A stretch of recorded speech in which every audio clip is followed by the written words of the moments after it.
नमस्कार, आपका विद्या फार्मेसी में स्वागत है। तो चलिए शुरू करते हैं।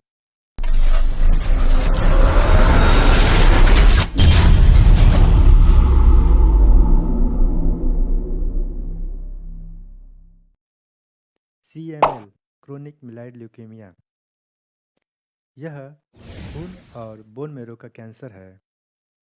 बोन मेरो में बहुत ज़्यादा कैंसर की कोशिकाएं बनने पर ल्यूकेमिया होता है। इन कोशिकाओं को ब्लास्ट कहा जाता है। जैसे जैसे ब्लास्ट बढ़ते हैं और तेज़ी से विभाजित होते हैं, स्वस्थ रक्त कोशिकाएं अपना कार्य नहीं कर पाती हैं। खून का बहाव सही तरीके से नहीं हो पाता है। रोगी संक्रमण से ठीक से नहीं लड़ पाते हैं। क्रोनिक मिलाइड ल्यूकेमिया एक क्रोनिक ल्यूकेमिया है। यह समय से साथ धीरे धीरे बढ़ता है। हो सकता है कि बच्चों में इसके लक्षण कई हफ्तों या उल्टे कई महीनों बाद दिखाई दे। एक्यूट यानी तेजी से होने वाला ल्यूकेमिया बच्चों में बहुत जल्दी बीमार कर देता है। क्रोनिक का मतलब यह भी होता है कि ल्यूकेमिया लंबे समय तक रह सकता है। क्रोनिक मिलाइड ल्यूकेमिया बच्चों में बहुत कम होता है। हर साल अमेरिका और कनाडा में इसको केवल 110 से 120 बच्चों में पाया जाता है, लेकिन भारत में 500 से अधिक बच्चों में होता है।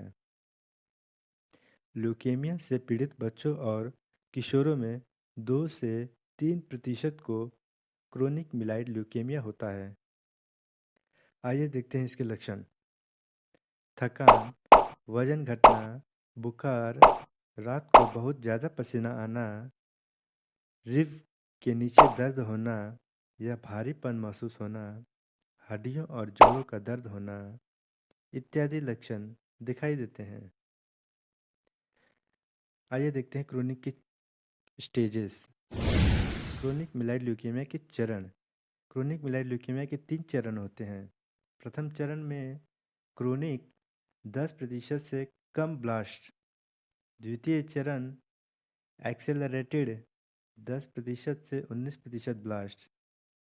तीसरा चरण ब्लास्टिक 20% या ज़्यादा blast.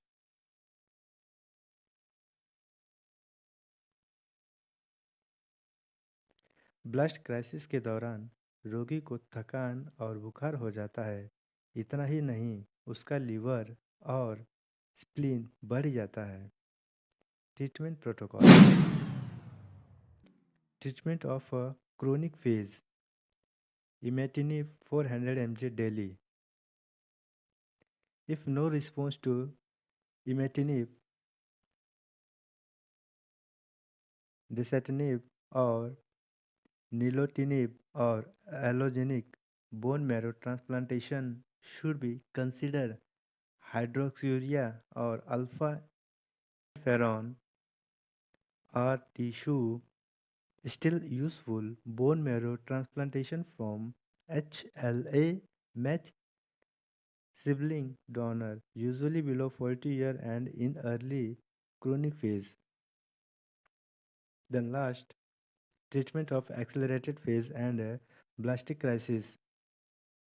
Treatment is difficult.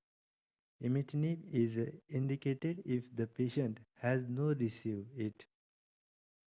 Hydroxyurea can be effective. Low dose cytarabine can be given. Thank you for watching.